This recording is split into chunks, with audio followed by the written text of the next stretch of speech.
Hi, I'm Jack Baruzzini, and you're listening to The Secret to Stargate, where we talk about the hidden meanings and deeper layers found in the Stargate movies, TV series, and more. And joining me today are Father Cory Sticha. Hi, Father. Howdy, Jack. And Lisa Jones. Hi, Lisa. Hey, Jack. And Victor Lambs. Hey, Victor. Greetings, programs. That's from Tron. Oh, really? It's been so long since I've seen that. Today we are discussing the 6th episode of Season 8 of SG1, Avatar, which has nothing to do with the blue people. Or The Last Airbender. True. Yeah. The better Avatar. Yes. Yep. Teal'c is testing out a virtual reality combat simulation using the pods from the Caretaker planet. He's just way too OP and beats the simulations easily. Dr. Lee suggests that they allow the simulation to learn from Teal'c, and he agrees to this. Unfortunately, this results in Teal'c being trapped in a Groundhog Day version of Unreal Tournament, and the repeated deaths in-game are causing his body to shut down. Daniel goes into the simulation to help Teal'c beat his unbeatable game, and fortunately, they are able to beat the final boss, which is Gould Seiler, and get free from the game. Afterwards, Teal'c decides to become a Twitch streamer with the handle stomach_pouch_gamer. One of these things are not true. Figure out which. Yes. One of these things I desperately want to be true. Yeah. Hey, if anyone at Amazon MGM is listening, there you go. What are your thoughts on this episode, Father? This is another one of these. This was an episode. It was a classic filler bottle episode. Because literally everything occurs on level 28. Everything. They don't even go to another floor. They can't. They do, but then it goes back to level 28. Yeah. It's just like, no, this is just a filler episode. This has to be something like, oh, we've got a slot. We need to put something there. Well, these cool kids are playing around with that VR thing. And it went from there. Yeah, it did have the feeling of video game writing from people who don't play video games. What about you, Lisa? Okay, so 20 years ago, that was exactly my response. So when I watched it again, because I went into it with very low expectations from what I remembered, I actually enjoyed it. I don't know, maybe I like I said, I had a little bit lower of what I was expecting out of it, but I thought that for what they were doing, it was a novel idea. Not just that Teal'c is stuck in the game, but that he's stuck in the game because of his own ego, his own, I can't give up. I have to have every Gould has to be dead, and the fact that, of course, they never see it coming, which is crazy. We actually saw the team together, which is rare in season 8. They all have guns on each other. Gould Seiler was a huge plus because I did not remember that. So I that was awesome. And then where Walter is they've got the Nakoda that's about to overload and bomb and they run into the gate room and Walter's like, Chevron 1. So slow. So there were moments that kept it moving. And I liked seeing Teal'c.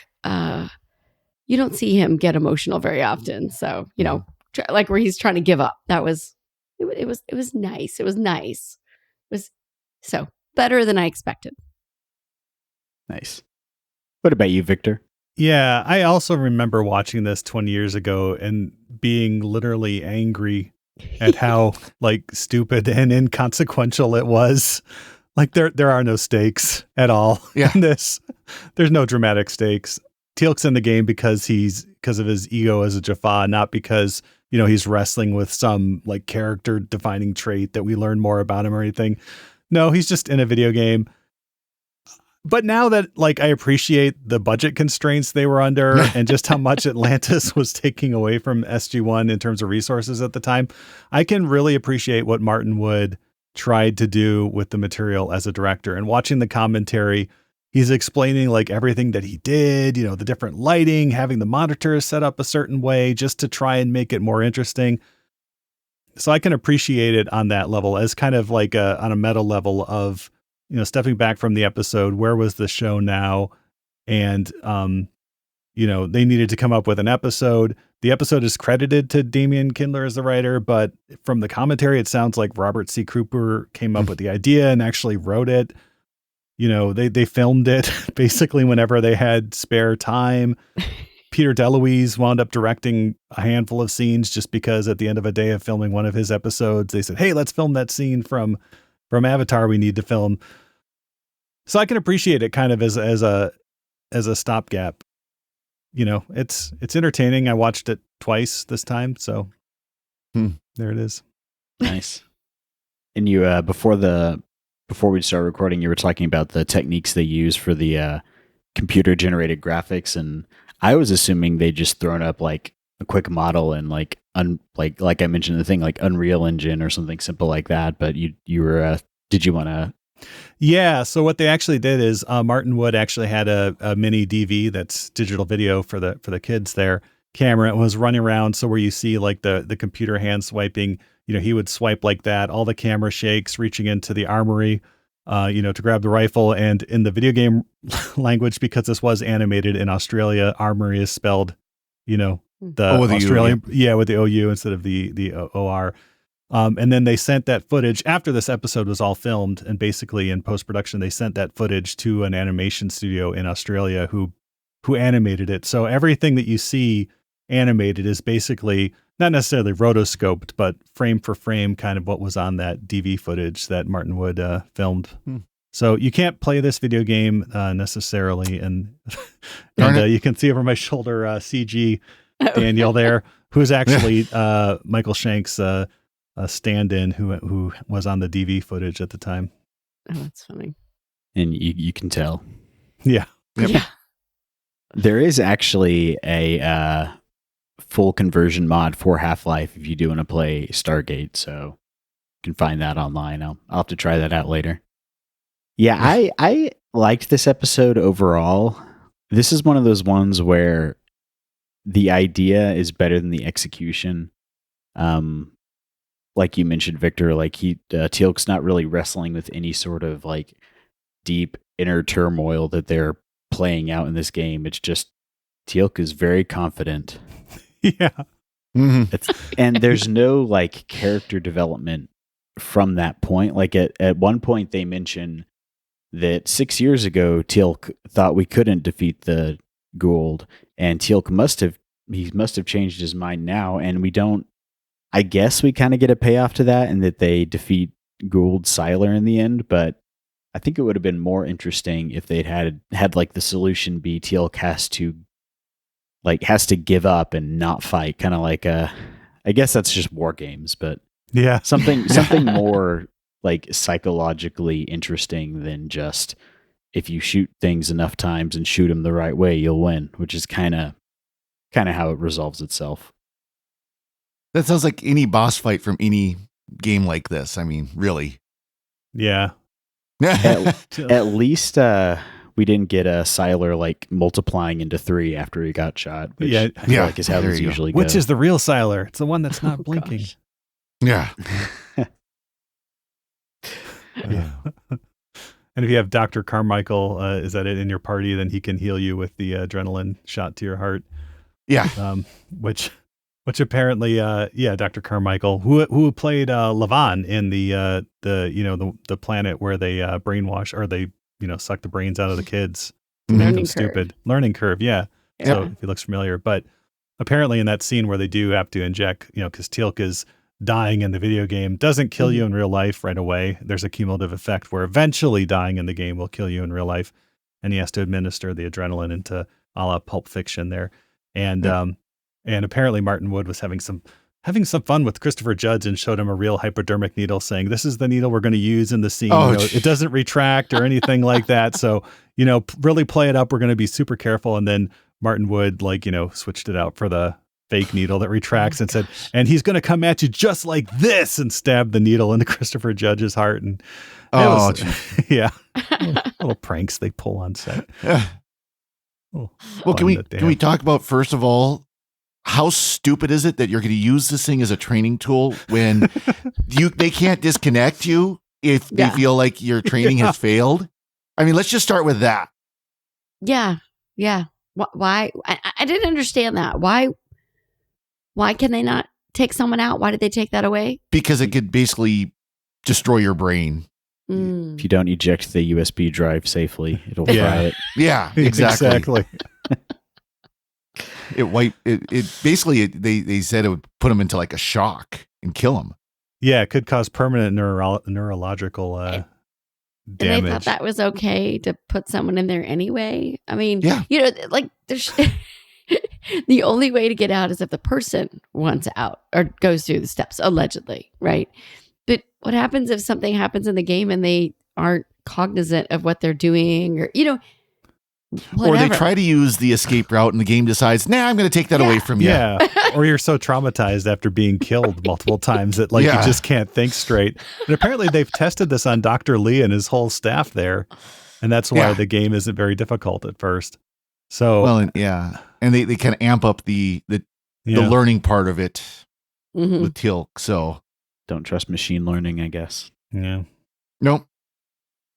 Yeah, it's the parameters they set out for this really don't make any sense, and the fact there's no fail safe, and even the premise of you can only leave if you want to, they don't really follow through on that, because there's definitely a point where Teal'c wants to leave. He's like curled up in fetal position in the corner and just letting the drone kill him like over and over again. It's and like kill everyone else, which he knows Yep. aren't real at that point, but I think that means he wants to leave.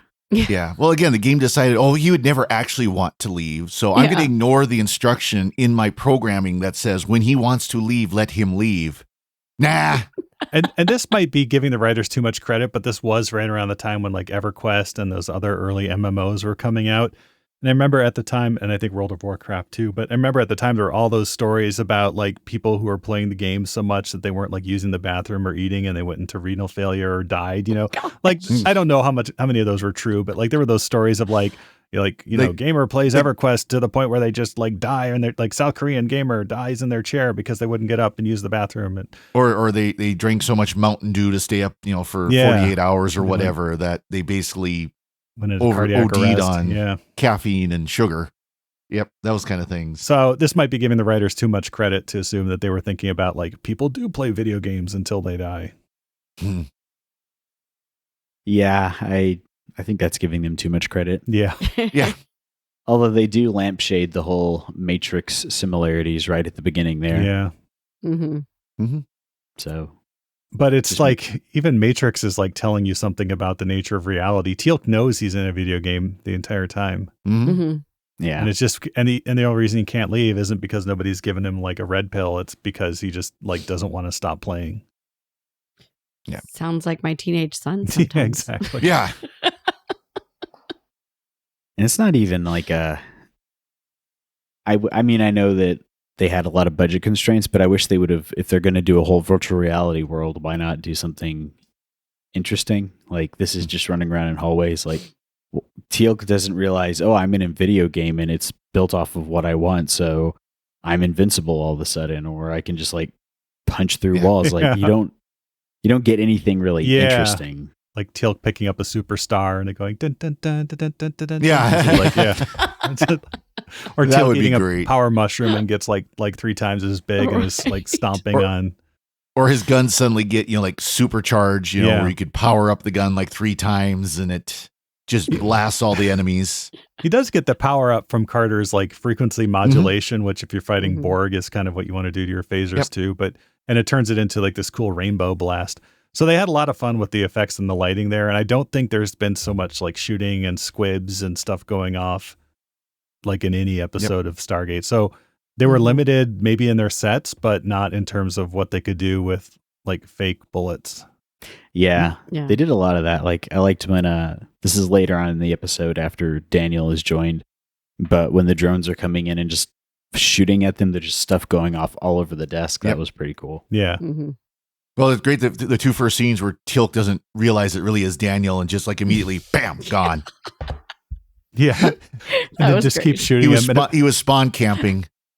Yeah. And apparently they had like a lot more dialogue written for Daniel to try. So Daniel, they realized that the only way they're going to be able to save Teal'c is if they send someone in to convince him or to help him either win or convince him to not play. Mhm. And so, and they're all like volunteering. Basically, every member of SG1 says like, I'll do it. And they realize that Daniel's the only one they can send in because he doesn't have like O'Neill's tactical knowledge, and presumably, we don't want to see Teal'c shoot Carter a bunch of times. Yeah. So they send Daniel in, but Daniel in the game has already turned out to be a Goa'uld and blown up the SGC. So now Teal'c sees Daniel and says, "Oh, this is the Goa'uld in the game," and shoots him. And so Daniel, for over a series of progressions, of live, die, and repeat, or Edge of Tomorrow, or whatever you want to call it, he has to convince Teal'c that he's really Daniel. And so he has these speeches that they actually wrote out. But Christopher Judge thought it'd be funnier if he just like shot him like when he started the speech. Yeah. And so that's what they went with. It's Daniel starts to give a speech, and then Boom. Yep. yeah, another feature of the commentary track was just how tired Christopher Judge was while making this. I can imagine. Yeah. Apparently the chair, the game maker chair, or whatever it is, the game master chair, it looks like he's sitting in there comfortably, but there's actually no way to sit in it. So he's actually all the time he's in it, he's squatting. Oh, and gosh. so he has to basically hold himself. He has to support his body weight with his thighs the entire time he's in there. It's leg day. Yeah. Yeah, Wow. exactly. Fortunately, he's a buff dude. So Yeah. Yeah. Mhm. I would have liked if we'd had the game maker guy show up at Yeah, at no one Dwight point, like, Schultz. in the game. Yeah, Is Yep. bad. We Gatekeeper, need more yeah. Dwight Schultz. Always. yeah, that would have made it better. Yeah. Daniel's whole 2-second warning thing was so stupid. Yeah, I mean, it really that- was, because the reason why he had it, they had, the monitor that you can see behind Victor there if you're watching the video. It had a 2-second buffering time, basically. hmm And Daniel was jacked into the game, but not through the buffer. So he shouldn't have had the 2-second warning, because he should have been experiencing things live as Teal'c did. But for whatever reason, he was seeing things before they happened. It was really silly. Yeah, so having the CG graphics that people could watch, I think, created the 2-second delay. And so they said, well, we'll buffer you in, but we don't need to see your point of view in bad graphics. So we'll just, so basically he gets this precognition thing where he can see 2 seconds in the future, which just makes things look blurry. It's not like the Omega 13 module in Galaxy Quest where it actually like gives you enough time. So he basically knows when guys are going to pop up. So it's like a Max Payne. I don't know. Max Payne didn't really do that, but effect where. I didn't understand how that would work, because if he's seeing everything 2 seconds ahead, he should be out of sync with everyone else and not able to function in the world. Like, I didn't know Like how he would Teal'c talk- was functioning in the world if he was 2 seconds delayed, right? yeah, Yeah. it actually made me think of, I've been trying to figure out how to run my guitar into my computer into recording software, and I've got like a 0.4 millisecond delay, and even a delay that small is enough to affect like your motor skills when you're trying to do something. Oh, yeah. So aiming a gun with a 2 second delay, there's no way you could do that. Oh, let me tell you about playing flight simulators on the Commodore 64. Oh, yes. You think a 30-second frame rate is bad? Try a 1 3. second. Yeah, one frame rate per second. They had to give Daniel some sort of tactical advantage. Otherwise, how was he really supposed to help Yeah. Teal'c? I mean, come on. It wasn't because he's so. But it just, you would think that when they were talking, it'd be like, Teal'c, we need to do this. 1, 2. Okay, Daniel Jackson. Yeah. Okay, that's the reality. But do you know how bad that would have made it? It would have made it so much worse. Exactly. Like in the MMOs, like, should we do this quest? Type. Yeah. Yeah. Little Yes. bubbles. Give him dialogue options to pick Yeah. from. Yeah. But yeah, they did they did do the best they could. Martin Wood, as we've commented here, like really likes to do the one take shots with their Steadicam operator. There's on the DVD, there's a making of featurette that shows kind of the Steadicam operator and what he has to do, kind of chasing Christopher Judge up and down the stairs while carrying a 100-pound camera rig. Oof. Yeah, he's a pretty spry guy. And so a lot of like, following Teal'c with his point of view and then like panning around him and stuff. And so there's a lot of really interesting camera work. There's a great video, I mean, direction and everything. It's incredible. Yeah, And then It's just to not kind a of- plot to go with it. Yeah, and to distinguish the hallways in the SGC, they let the lighting guy do some like crazy lighting, so we get some like hallways that are lit in purple and green, and some that are lit, and Dark. and dark and stuff. Mhm. So it's kind of it's a cool way to see, because the rationale is that you're inside of a video game, so you're allowed to do things that you don't usually do. They just really didn't do anything that, to your point, Jack, that that they haven't done before. They should have had Teal'c have to collect Jello of a certain color to Yeah, like, get his that's right. Oh, hit that'd points been up. Just funny. have it be like floating on the ground. Yeah. Yeah. That would have been When fun. they do like the 8-bit graphics version where Teal'c's Pac-Man eating Jello. Yeah. like all the cartoons do. Yeah. So Jack, so we kind of talked in advance the other week about how much we didn't like this episode. So having that perspective going into it, did it help? I mean, were your expectations lower? I gotta say, my expectations for most of season 8 of SG1 has been not great so far. But I don't know. This episode was fine. I didn't hate it. I didn't love it. Yeah. A good example of like the corners that they were cutting by this point. So they have the Naquita generator Mhm. in this episode. And in some scenes, the Naquita generator, the lights are a little dimmer. The little thing that blinks is moving a lot slower back and forth. It's because they had to borrow or share the Naquita generator prop with Stargate Atlantis. So Stargate Atlantis would get the prop in the morning, and then they'd get it in the afternoon when the batteries were drained. Oh. So because the batteries were drained, like the lights were dimmer and the blinking wasn't as fast. And so in some shots, after they had a chance to charge it up, when they shot it later, just the inserts, like you can see it at full power and stuff. But in the sites, in the shots where they have, Richard Dean Anderson there and all the cast, like the generator's like barely lit up and it's moving very slowly. And it's just because they got it at the end of the day after the batteries were drained. Well, of course, that shows it wasn't ready to explode yet. Yeah. Yeah. Mm-hmm. And then, So I haven't looked any of this up, but did they get their like budget majorly slashed, or was it just like, here's the money for Stargate and now we have to divide it in half? Like, because it just seems odd that SG1, which was their flagship show, would get like. Mm-hmm. I wonder if it was shafted. money, or was it more manpower Talent. type resources? Yeah. I mean, They were they could have made a second Naquita generator, but why? Yeah. yeah. Things like that. And you've But, got a lot of the same crew working both shows. Yep. So Yeah. Same and when- showrunners, same producers, same, Mhm. I'm sure camera people and all that kind of stuff were shared. Yeah. I'm pretty sure Sci-Fi's plan was to take all the like SG1 money and move that over to Atlantis, but then they realized they could keep SG1 going. So they may have had like some other money from like canceling Chronicle or something, and which I'm still bitter about, and moving it into this show.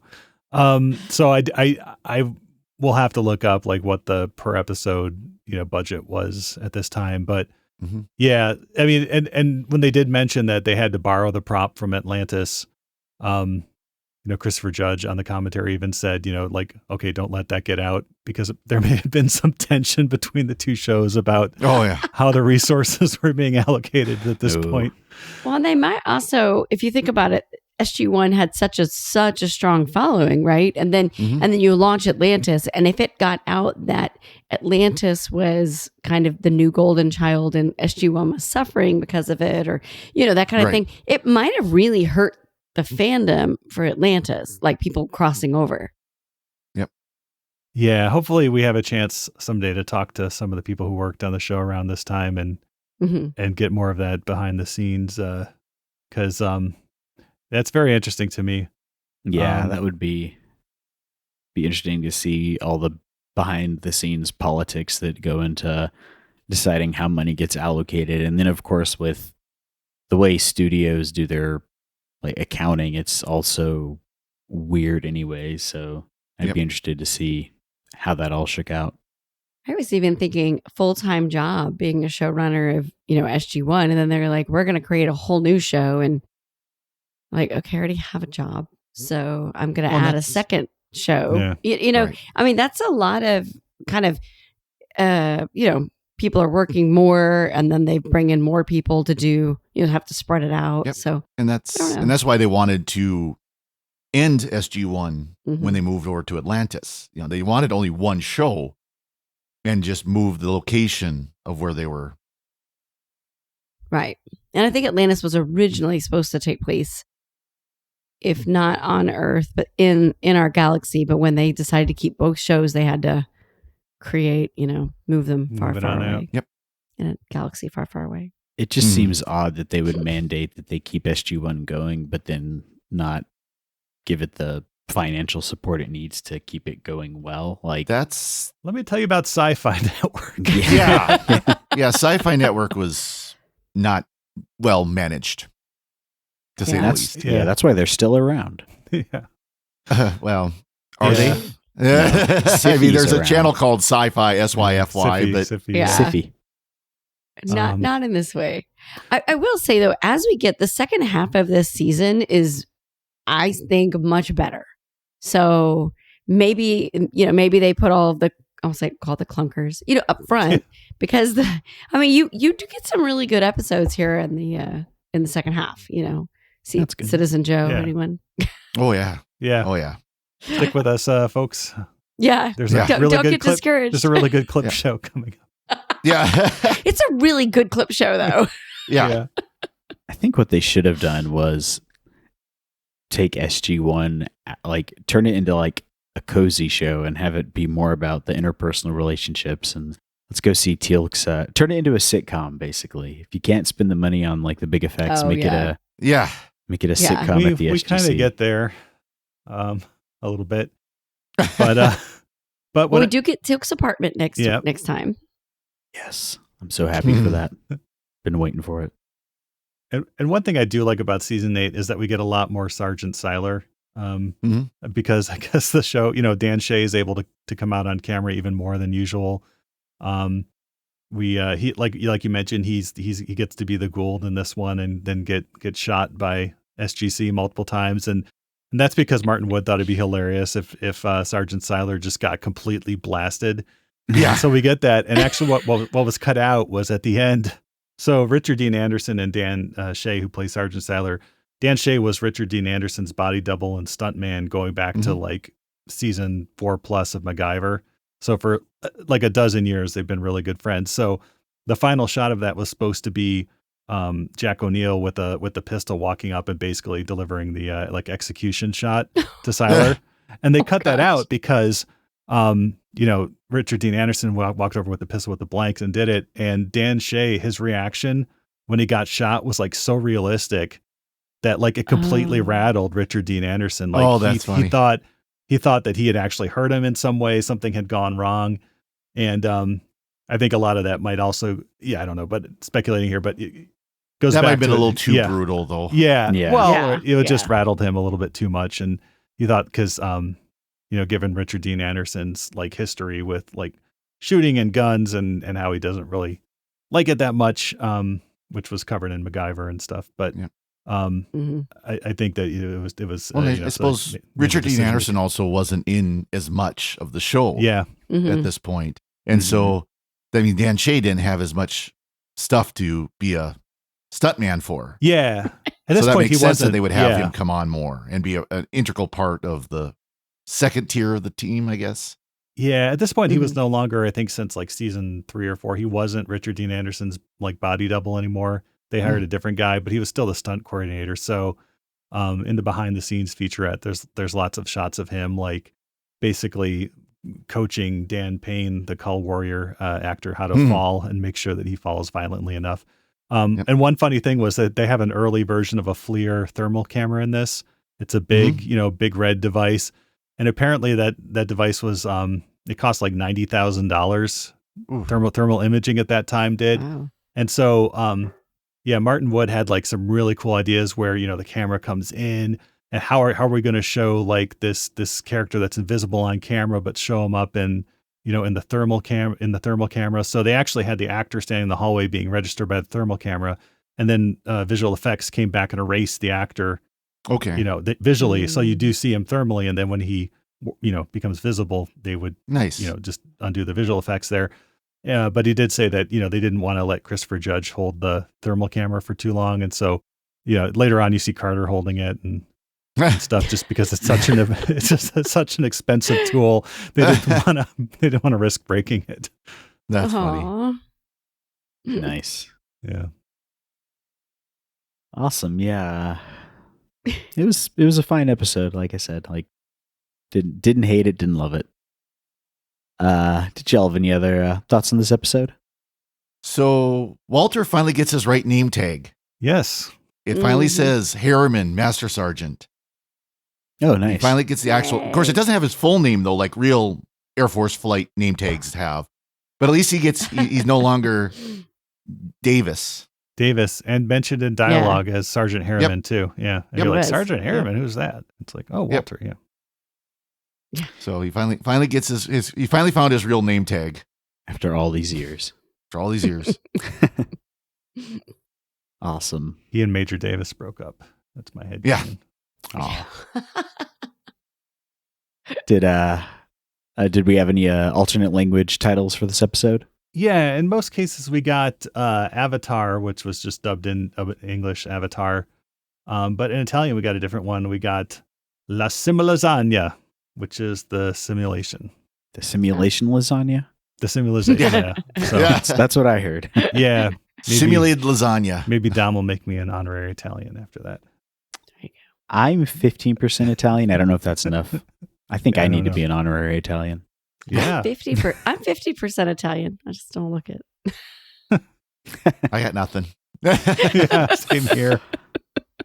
Only Italian I have is the Italian sausage I had earlier. No, I didn't Yeah. have the Italian sausage. Awesome. We do have some feedback on our episode 136 on Lifeboat. On YouTube, DJ Malta commented, It's a cool name, by the way. said, that is DJ Malta. I like that. Yeah. This was on comment today. Wanted to see some analysis of it. Shanks was okay, a little bit hokey. Do you guys have an episode you analyzed that you all rave about? I think we definitely do. I mean, there's, Yeah. Matter of Mhm. Time, and there's other episodes like that. Window of Opportunity. Yeah, definitely. Mhm. Mm. Go back to season 4. Yeah. Yeah. And- Maybe some little season 5. One of my favorite ones that we discussed actually was what was it called? The one with the weird aliens that sang. The white people episode. Yeah. Oh no. Yeah. I didn't like the episode, but it was fun to talk about, I guess. That is One true. false step, That's I think. true. One false Yeah. step. Yeah. Yeah, and then there's episodes of the podcast that we've done that I think we're proud of, like episode 100 where we had Joseph Malazzi on. Mm-hmm. Yeah, that was a good one. And then of course I'm partial to Fragile Balance for reasons which you will find out if you watch that episode. Mm-hmm. Mm-hmm. That Oh, was yeah. a good one Well, too. Mhm. That was Well, good. then of course we have Heroes. Oh yeah, Heroes. We liked Yes. Heroes. Yeah. Yeah. Yes. But sometimes the not great episodes are a little more fun. Yeah, there's usually more to talk about with those. And like, I know for me, like, I like good movies. I like good TV shows, but I love bad movies and bad TV shows just because it's fun they're just fun. And then also you have more to talk about because it's like, how did this happen? Yeah. Yeah. It's our chance to be Mystery Science Theater 3000 or Riff Tracks is what it is. Exactly. Right. Yeah. I mean, Stargate has so few false steps, so to speak, that when it does happen and something, truly horrible does get out, it's very, very rare. Mm-hmm. Mm-hmm. Mm-hmm. And even like this is not amazing, but it's still in the grand scheme. It's Yeah. it's not a it's not a terrible bad episode. Yeah. It's just not a good episode either. Yeah. Yeah. It's middle of the road, which I mean, this isn't Emancipation. I mean, that, oh, also known as Code of Honor, Yeah. that is a bad episode. yeah. All Shavadai be free. Yeah. Nice.